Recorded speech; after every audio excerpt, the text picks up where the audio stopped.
Mama wakwaba midi ede adwoa searching mesrew na wa subscribe to my channel me a notification bell so for more news.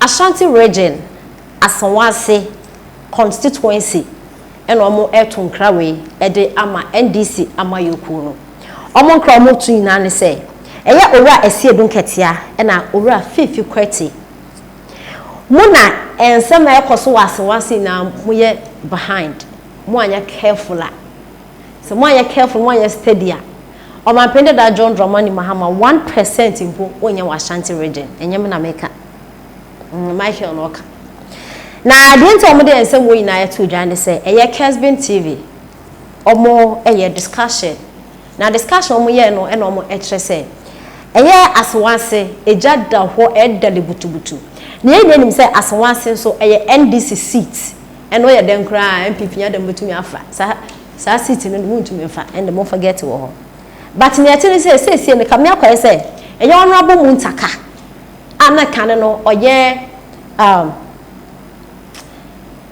minority leader sorry oye minority leader e honorable Haruna Idrusu ana oye minority leader ana e honorable Mutaka e support no ana so oye vice ana something like that e parliament house Awo di juma de ma NDC amayuku no ene owura Asiedu nketia ena owura fifi kwete wa appoint owura Asiedu nketia as chairman ena fifi kwete as general secretary no omo ba ya na wose dabi Mutaka ena honorable Haruna Idrusu wasake wen ene ebeye nsem bibiro parliament house na ene na mini se nam sense mi so na kamia kwaye se ye honorable Mutaka se no bi e contest no eye Saturday ya 13 for NDC former bomba betu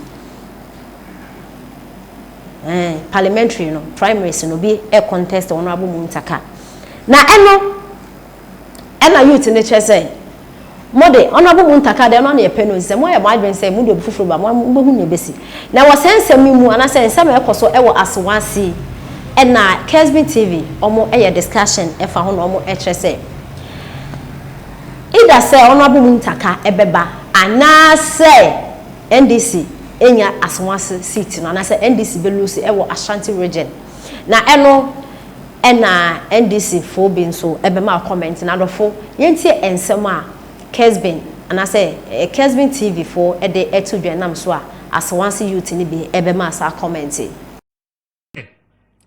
A lot is happening in Kumasi as we speak. Asawase enye easy cry. I have seen a lot of media persons.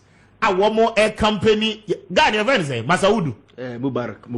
Okay. Mubarak. I've seen a lot of media guys campaigning for Mubarak. But just as some judge is saying, this election is about experience and not experiment. Mubarak, I don't doubt his competence or a young man. I have the belief in every young man. But my point is that you vote against Mutaka, NPP rescues the seat in Asawase and Yetietia. The confusion between the constituency executives and Mubarak Mutaka, the allegations against Mutaka, say Mutaka, especially under this 8th parliament, or the Jessica, whip our bay, no, one far whip no, anya Juma Papa Bia, Mua party no, Ayana Nipana and Casado Nafimpo, Edu Babia. That is why former President John Mahama told us we have short memories. It wasn't an insult, but it was a reality. Now, Ziga, on 6th of March, on the eve of 6th of March, okay, January 2017, Mutaka was the hero for the NDC. Now, report with me. This is Asawase candidates. Me do not air contest to Asawase no. After the 2020 elections, okay, NDC benya hang parliament, MPP benya hang parliament will be any majority, no. Kennedy Japan has told us clearly how Wamutimi Enya yet the independent MP to join their side in doing business. It took Mubarak Mutaka to ensure, say, Alban Bagbin became the Speaker of Parliament today. Making sure, say, we're the party, no, members of parliament in line.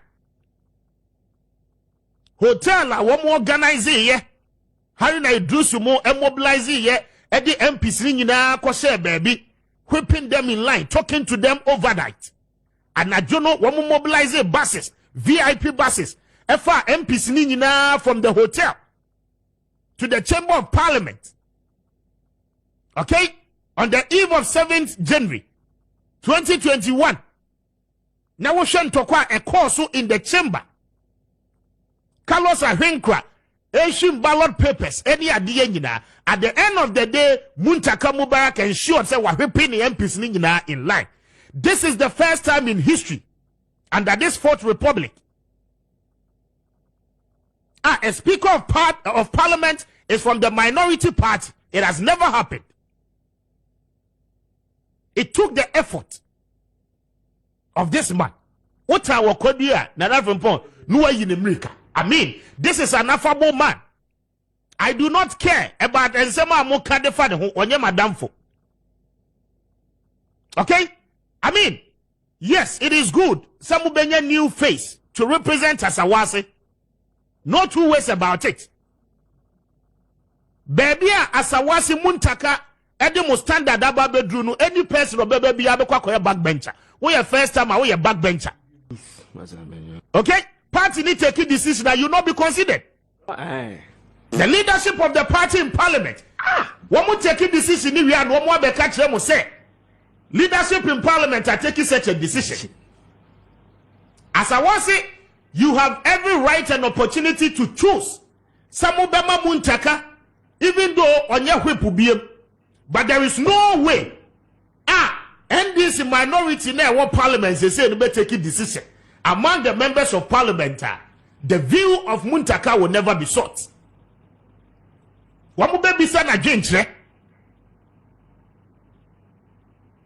And that is what we talk about experience. So you would rather have the opportunity to choose him between experience or choose between experiment. Yes, we agree. There are so many examples. MPs ni bebre be JDM be ye adwuma. The thinking was that one move free why ye nyo bia replace you no. Nipa bia na de bia ye bia na ye mo bi so opportunity a. E bi kro betimi aye access but not in this current dispensation. Election 2024 is a crucial election for the NDC. The NPP is singing it in your ears. Said they will break the 8. Breaking the 8, you know, is just not about the fact to see what move winning presidential and go out there. The NPP is being strategic to ensure, say, what will be winning majority of the parliamentary seat in 2024. And if we have to answer journalists at the etude, and I know, and Asawasefupo ebema comment on more HSS. Eyo ore sebin ketia and ora fifi kwete o wan careful Ashanti region o wan penny his dada John Dramani Mahama abano ya 1% imponi enti ensema o mde tuja we Michael success and a ochese Mahama Asiedu ketia and fifi kwete wan penny dada John Dramani Mahama mpoka ho boy Mahama Asiedu ketia and fifi kwete are behind this madness to take down Mutaka. These three people are the same people destroying the NDC party. Take Mutaka out of Asawase seat and Mahama will not even get 1% in Ashanti region. You mark my words. And I went so Samuel Kodia and I say NDC, don't forget Mutaka. Everybody have his bad side, but Mutaka is like a booster hard. Okay, booster hard drive for the NDC party. In same way, and as once you to be HSA. One pendant that John Dramani Mahama. We are saying Katia and we are Fifi Kwete. We are destroying the NDC party. Why careful? Ashanti region election 1% in poll. General election 2024 1% you know go get. So be steady. In same way. And as way and as once for Ato Ede Amane NDC party. Saturday coming election is Imosi. One will take him on this section.